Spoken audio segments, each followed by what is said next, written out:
ನಮಸ್ಕಾರ ಸ್ನೇಹಿತರೆ, ಗಿಡಗಳು ಬೆಳೆದು ಹೂ ಬಿಡುವ ಸಮಯದಲ್ಲಿ ಇವುಗಳಿಗೆ ಕಂಟಕವಾಗಿ ಕಾಡೋದು ಅಂತಂದರೆ ಕೀಟಗಳು. ಅದರಲ್ಲೂ ಈ ಮೀಲಿ ಬಗ್ಸ್ಗಳು ಹೂ ಗಿಡಗಳಿಗೆ ದೊಡ್ಡ ಶತ್ರುವಾಗಿ ಕಾಡ್ತವೆ. ಹೀಗಿರುವಾಗ ಎಷ್ಟೋ ಬಾರಿ ನಮಗೆ ಆರ್ಗ್ಯಾನಿಕ್ ಪೆಸ್ಟಿಸೈಡನ್ನು ತಯಾರಿಸೋದಕ್ಕೆ ಟೈಮೇ ಇರೋದಿಲ್ಲ.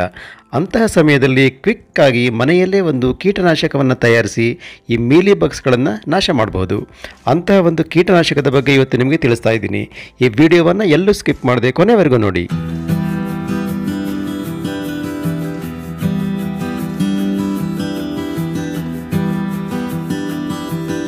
ಸ್ನೇಹಿತರೆ, ಸಾಮಾನ್ಯವಾಗಿ ಈ ದಾಸವಾಳ ಗಿಡಕ್ಕೆ ಮೀಲಿ ಬಗ್ಸ್ಗಳ ಕಾಟ ತುಂಬ ಅಂತಲೇ ಹೇಳ್ಬೋದು. ಇದಕ್ಕೆ ಕಾರಣ ದಾಸವಾಳ ಗಿಡದ ಹೂವು ಮೊಗ್ಗುಗಳಲ್ಲಿ ಸಿಗುವಂತಹ ಸಿಹಿಯಾದ ಅಂಶ. ಈ ದಾಸವಾಳದ ಕಾಂಡ ಕೂಡ ತುಂಬಾ ಮೃದುವಾಗಿರುತ್ತೆ. ಇದರಿಂದಾಗಿ ಇಂತಹ ಮೃದುವಾದ ಕಾಂಡದ ತುದಿ, ಎಲೆ, ಮೊಗ್ಗುಗಳಿಂದ ರಸವನ್ನು ಹೀರೋದು ಈ ಮೀಲಿ ಬಗ್ಸ್ಗಳಿಗೆ ಬಹಳ ಸುಲಭ. ನೀವು ನೋಡ್ತಾ ಇದ್ದ ಹಾಗೆ ಈ ಮೀಲಿ ಬಗ್ಸ್ಗಳು ಗಿಡದ ತುದಿಯನ್ನೆಲ್ಲ ಆವರಿಸ್ಕೊಂಡು ಬಿಡ್ತವೆ. ಇಲ್ಲಿ ನಾನು ನಿಮಗೆ ತೋರಿಸ್ತಾ ಇರೋದು ದಾಸವಾಳ ಹೂವಿನ ಮೊಗ್ಗು. ನೋಡಿ, ಇದಕ್ಕೆ ಮೀಲಿ ಬಗ್ಸ್ಗಳು ಹೇಗೆ ಅಟ್ಯಾಕ್ ಮಾಡಿದೆ ಅಂತಂದರೆ, ಇದು ಇನ್ನು ಹೂವಾಗಿ ಅರಳೋದಕ್ಕೆ ಸಾಧ್ಯನೇ ಇಲ್ಲ. ಜೊತೆಯಲ್ಲಿ ಎಲೆಗಳು ಹೇಗೆ ಮುರುಟ್ಕೊಂಡ್ಬಿಟ್ಟಿದ್ದಾವೆ ನೋಡಿ. ಇದೇ ರೀತಿ ಗಿಡದ ಕಾಂಡದ ಎಳೆಯ ಭಾಗಗಳನ್ನೆಲ್ಲ ಇವು ಆವರಿಸ್ಕೊಂಡು ಬಿಟ್ಟಿರ್ತವೆ. ಈ ಮೀಲಿ ಬಗ್ಸ್ಗಳನ್ನು ಸುಲಭವಾಗಿ ಕೊಲ್ಲುವಂತಹ ಒಂದು ಉಪಾಯವನ್ನು ಈ ವಿಡಿಯೋದಲ್ಲಿ ತಿಳಿಸ್ತಾ ಇದ್ದೀನಿ. ಅದಕ್ಕೂ ಮೊದಲು ಈ ಮೀಲಿ ಬಗ್ಸ್ಗಳು ಹೇಗೆ ಬೆಳೀತವೆ, ಇವುಗಳ ಲೈಫ್ ಸೈಕಲ್ ಹೇಗಿರುತ್ತೆ ನೋಡ್ಕೊಂಡು ಬರೋಣ ಬನ್ನಿ. ಯಾಕೆಂದರೆ ಕೆಲವೊಂದು ವಿಚಿತ್ರವಾದ ವಿಚಾರಗಳು ಈ ಮೀಲಿ ಬಗ್ಸ್ನಲ್ಲಿರ್ತವೆ. ಅದನ್ನು ತಿಳಿದುಕೊಂಡ್ರೆ ಇವುಗಳನ್ನ ಕಂಟ್ರೋಲ್ ಮಾಡೋದು ತುಂಬಾ ಸುಲಭ ಆಗುತ್ತೆ. ಮೀಲಿ ಬಗ್ಸ್ಗಳಲ್ಲಿ ಹೆಣ್ಣು ಮೀಲಿ ಬಗ್ಸ್ಗಳ ಸುತ್ತ ಬಿಳಿಯ ವ್ಯಾಕ್ಸಿ ಲೇಯರ್ ಇರುತ್ತೆ. ಆದ್ರಿಂದಲೇ ಇವುಗಳನ್ನು ಮೀಲಿ ಬಗ್ಸ್ ಅಂತ ಕರೆಯೋದು. ಗಂಡು ಮೀಲಿ ಬಗ್ಸ್ಗಳಿಗೆ ರೆಕ್ಕೆಗಳಿರುತ್ತೆ, ಆದರೆ ಬಾಯಿ ಇರೋದಿಲ್ಲ. ಆದ್ರಿಂದ ಇವುಗಳಿಗೆ ಗಿಡದ ರಸವನ್ನು ಹೀರೋದಿಕ್ಕೆ ಆಗೋದಿಲ್ಲ. ಇವು ಒಂದು ದಿನ ಮಾತ್ರ ಬದುಕಿರ್ತವೆ. ಹೆಣ್ಣು ಮೀಲಿ ಬಗ್ಸ್ಗಳು ಮೊಟ್ಟೆ ಇಡುವಂತೆ ಮಾಡೋದಷ್ಟೇ ಇವುಗಳ ಕೆಲಸ. ಹೆಣ್ಣು ಮೀಲಿ ಬಗ್ಸ್ಗಳು ಮೊಟ್ಟೆ ಇಟ್ಟ ನಂತರ ಸತ್ತು ಹೋಗ್ತವೆ. ಈ ಮೊಟ್ಟೆಗಳು ಸಹ ಬಿಳಿಯ ವ್ಯಾಕ್ಸ್ನಲ್ಲಿ ಕವರ್ ಆಗಿರ್ತವೆ. ಇವುಗಳಿಂದ ಹೊರಬರುವಂತಹ ಮರಿಗಳನ್ನು ನಿಂಫ್ ಅಂತ ಕರೀತಾರೆ.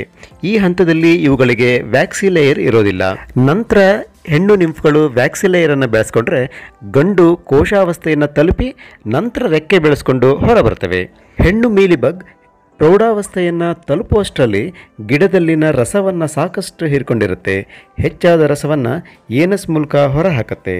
ನಾವು ಈ ಹೆಣ್ಣು ಮೀಲಿಬಗ್ಗಳ ಮೇಲೆ ಇರುವಂತಹ ವ್ಯಾಕ್ಸಿ ಲೇಯರನ್ನು ತೆಗೆದ್ರೆ ಇವು ತಕ್ಷಣ ಸಾಯ್ತವೆ. ಆದ್ದರಿಂದ ಈ ವ್ಯಾಕ್ಸಿ ಲೇಯರನ್ನು ನಾವು ಹೇಗೆ ತೆಗಿಬೇಕು ಅನ್ನೋದ್ರ ಬಗ್ಗೆ ಯೋಚನೆ ಮಾಡಬೇಕು. ಈ ಮೀಲಿ ಬಗ್ಗಳು ಗಿಡದ ಮೃದುವಾದ ಕಾಂಡದ ಭಾಗಗಳು, ಎಲೆ, ಮೊಗ್ಗು, ಹೂವಿನ ಭಾಗಗಳಲ್ಲಿ ಸೇರಿಕೊಂಡು ರಸವನ್ನು ಹೀರೋದಕ್ಕೆ ಪ್ರಾರಂಭ ಮಾಡ್ತವೆ. ಹೀಗೆ ಮಾಡೋದರಿಂದ ಗಿಡದ ಎಲ್ಲ ಭಾಗಗಳಿಗೆ ಪೋಷಕಾಂಶಗಳ ಕೊರತೆ ಉಂಟಾಗುತ್ತೆ. ಎಲೆಗಳು ಉದುರೋದಕ್ಕೆ ಪ್ರಾರಂಭವಾಗುತ್ತವೆ, ಮುರುಟಿಕೊಳ್ತವೆ. ಆಮೇಲೆ ಮೊಗ್ಗುಗಳು ಹೂವಾಗಿ ಅರಳೋದಕ್ಕೆ ಮೊದಲೇ ಉದುರಿ ಹೋಗ್ತವೆ. ಸಣ್ಣ ಗಿಡ ಏನಾದರೂ ಆಗಿದ್ದರೆ ಸತ್ತೇ ಹೋಗುತ್ತೆ. ಇದರ ಜೊತೆಯಲ್ಲೇ ಮೀಲಿ ಬಗ್ಗಳು ಹೊರಹಾಕುವಂತಹ ದ್ರವಕ್ಕಾಗಿ ಇರುವೆಗಳು ಕೂಡ ಅಟ್ಯಾಕ್ ಮಾಡೋದಕ್ಕೆ ಪ್ರಾರಂಭ ಆಗುತ್ತವೆ. ಒಂದು ಸರಿ ಇರುವೆಗಳು ಅಟ್ಯಾಕ್ ಮಾಡಿದ್ವು ಅಂದರೆ ನಿಮ್ಮ ಹೂ ಗಿಡಗಳು ಬದುಕೋದೇ ಕಷ್ಟ ಆಗುತ್ತೆ. ಹೀಗಿರುವಾಗ ನಾವೇನು ಮಾಡಬೇಕು ಅಂದರೆ, ಮೊದಲು ಈ ಮೀಲಿ ಬಗ್ಗಳನ್ನು ಕಂಟ್ರೋಲ್ ಮಾಡಬೇಕು. ಇವುಗಳನ್ನು ಕಂಟ್ರೋಲ್ ಮಾಡಬೇಕು ಅಂದರೆ ಇವುಗಳ ಮೇಲಿರುವಂತಹ ವ್ಯಾಕ್ಸಿ ಲೇಯರ್ನ ನಾವು ತೆಗೆಯೋದಕ್ಕೆ ಪ್ರಯತ್ನ ಪಡಬೇಕು. ಇದನ್ನು ನಾವು ಬಹಳ ಸುಲಭವಾಗಿ ಮಾಡಬಹುದು. ಅದನ್ನು ಹೇಗೆ ಮಾಡೋದು ಅನ್ನೋದನ್ನು ಈಗ ತೋರಿಸ್ತೀನಿ ಬನ್ನಿ. ಇಲ್ಲಿ ನಾನು ಒಂದು ಟಂಬ್ಲರ್ ಅಥವಾ ಕಂಟೈನರ್ಗೆ 1 ಲೀಟರ್ನಷ್ಟು ನೀರನ್ನು ಹಾಕ್ತಾ ಇದ್ದೀನಿ.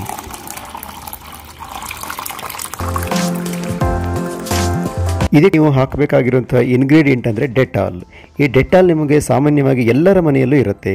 ಈ ಡೆಟಾಲ್ನಿಂದ ಮೀಲಿ ಬಗ್ಸ್ಗಳ ಮೇಲೆ ಇರುವಂಥ ವ್ಯಾಕ್ಸಿ ಲೇಯರ್ ನಾವು ಸುಲಭವಾಗಿ ತೆಗಿಬಹುದು. ಇದನ್ನು ಒಂದು ಅರ್ಧ ಮುಚ್ಚಳದಷ್ಟು ಹಾಕಿದರೆ ಸಾಕು 1 ಲೀಟರ್ಗೆ. ಈ ಡೆಟಾಲ್ನಿಂದಾಗಿ ಮೀಲಿ ಬಗ್ಸ್ಗಳ ಮೇಲೆ ಇರುವಂತಹ ವ್ಯಾಕ್ಸಿ ಲೇಯರ್ ತುಂಬ ಸುಲಭವಾಗಿ ಹೊರಗಡೆ ಬರುತ್ತೆ. ಹಾಗಾಗಿ ಮೀಲಿ ಬಗ್ಸ್ಗಳು ತಕ್ಷಣ ಸಾಯ್ತವೆ. ಈಗ ಇದಕ್ಕೆ ಬೇಕಾಗಿರುವಂಥ ಇನ್ನೊಂದು ಇಂಗ್ರೀಡಿಯೆಂಟ್ ಅಂದರೆ ಸೋಪ್ ವಾಟರ್ ಅಥವಾ ಯಾವುದಾದ್ರು ಹ್ಯಾಂಡ್ ವಾಶ್.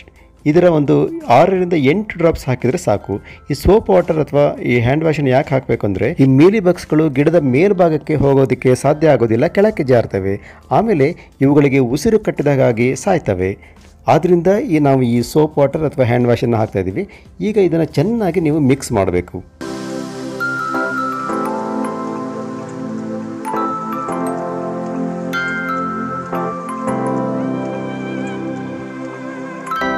ನೋಡಿ, ಈಗ ಪೆಸ್ಟಿಸೈಡ್ ರೆಡಿಯಾಗಿದೆ. ಹೀಗೆ ರೆಡಿಯಾಗಿರುವಂತಹ ಈ ಪೆಸ್ಟಿಸೈಡನ್ನು ಒಂದು ಸ್ಪ್ರೇಯರ್ ಅಂತಂದರೆ ಜೆಟ್ ಸ್ಪ್ರೇಯರ್ ಇರ್ಬೋದು ಅಥವಾ ಯಾವುದಾದ್ರು ಯೂಶುವಲ್ ಸ್ಪ್ರೇಯರ್ಗೆ ನೀವು ಹಾಕ್ಕೊಂಡು ಇದನ್ನು ಗಿಡಗಳಿಗೆ ಸ್ಪ್ರೇ ಮಾಡಬೇಕು. ನೋಡಿ, ಎಲ್ಲೆಲ್ಲಿ ಈ ಮೀಲಿ ಬಗ್ಸ್ಗಳಿದ್ದಾವೆ ಇವೆಲ್ಲವಕ್ಕೂ ನೀವು ಇದನ್ನು ಸ್ಪ್ರೇ ಮಾಡಬೇಕು. ಸಾಮಾನ್ಯವಾಗಿ ಈ ಮೀಲಿ ಬಗ್ಸ್ಗಳು ಗಿಡದ ತುದಿಯಲ್ಲಿ ಹೆಚ್ಚಾಗಿ ಅಂಟ್ಕೊಂಡಿರ್ತವೆ, ಅಲ್ಲೆಲ್ಲ ಸ್ಪ್ರೇ ಮಾಡಬೇಕು. ಆಮೇಲೆ ಎಲೆಗಳ ಹಿಂಭಾಗದಲ್ಲಿ ಕೂಡ ಇರ್ತವೆ, ಅಲ್ಲೂ ಸ್ಪ್ರೇ ಮಾಡಬೇಕು. ಆಮೇಲೆ ಹೂಗಳು, ಮೊಗ್ಗುಗಳು ಇವುಗಳ ಬುಡಭಾಗದಲ್ಲಿ ಇರ್ತವೆ, ಅಲ್ಲಿಗೂ ನೀವು ಇದನ್ನು ಸ್ಪ್ರೇ ಮಾಡಬೇಕು. ಇದನ್ನು ನೀವು ಒಂದು ವಾರದವರೆಗೆ ಕಂಟಿನ್ಯೂಸ್ ಆಗಿ ಮಾಡ್ತಾ ಇರಬೇಕು. ಅಂತಂದರೆ ಈ ಅಲ್ಲಲ್ಲಿ ಉಳಿದಿರುವಂತಹ ಈ ಮೀಲಿ ಬಗ್ಗಳ ಮೊಟ್ಟೆಗಳು ಅವೆಲ್ಲವೂ ನಾಶ ಆಗ್ತವೆ. ಆಮೇಲೆ ಈ ಮೀಲಿ ಬಗ್ಸ್ಗಳ ಕಾಟ ನಿಮ್ಮ ಹೂವಿನ ಗಿಡಗಳಿಗೆ ಆಗೋದೇ ಇಲ್ಲ. ನೋಡಿದ್ರಲ್ಲ ಫ್ರೆಂಡ್ಸ್, ತಕ್ಷಣ ಒಂದು ಪೆಸ್ಟಿಸೈಡನ್ನು ನಾವು ತಯಾರು ಮಾಡಿಕೊಂಡು ಈ ಗಿಡಗಳಿಗೆ ಸ್ಪ್ರೇ ಮಾಡೋದ್ರಿಂದ ಮೀಲಿ ಬಗ್ಗಳನ್ನು ಹೇಗೆ ನಾವು ಕಂಟ್ರೋಲ್ ಮಾಡ್ಬೋದು ಅಂತೇಳಿ. ಈ ವಿಡಿಯೋ ನಿಮಗೆ ತುಂಬಾ ಉಪಯೋಗಕ್ಕೆ ಬರುತ್ತೆ ಅಂತ ಅಂದ್ಕೊಳ್ತೀನಿ. ಈ ವಿಡಿಯೋ ನಿಮಗೆ ಇಷ್ಟ ಆದಲ್ಲಿ ಒಂದು ಲೈಕ್ ಕೊಡಿ, ಕಾಮೆಂಟ್ ಮಾಡಿ, ಹಾಗೂ ಈ ವಿಡಿಯೋವನ್ನು ಶೇರ್ ಮಾಡಿ. ಜೊತೆಗೆ ಜ್ಞಾನ ವಿಜ್ಞಾನ ಚಾನಲ್ಗೆ ಸಬ್ಸ್ಕ್ರೈಬ್ ಆಗಿ ಪಕ್ಕದಲ್ಲಿರುವ ಬೆಲ್ ಐಕಾನನ್ನು ಪ್ರೆಸ್ ಮಾಡಿ. ಇದರಿಂದ ನಾನು ರಿಲೀಸ್ ಮಾಡುವಂಥ ಎಲ್ಲ ವಿಡಿಯೋಗಳ ನೋಟಿಫಿಕೇಷನ್ ನಿಮಗೆ ಸಿಗುತ್ತೆ. ಹೊಸದೊಂದು ವಿಡಿಯೋದೊಂದಿಗೆ ಮತ್ತೆ ಸಿಗ್ತೀನಿ. ಅಲ್ಲಿವರೆಗೂ ಬೈ ಬಾಯ್.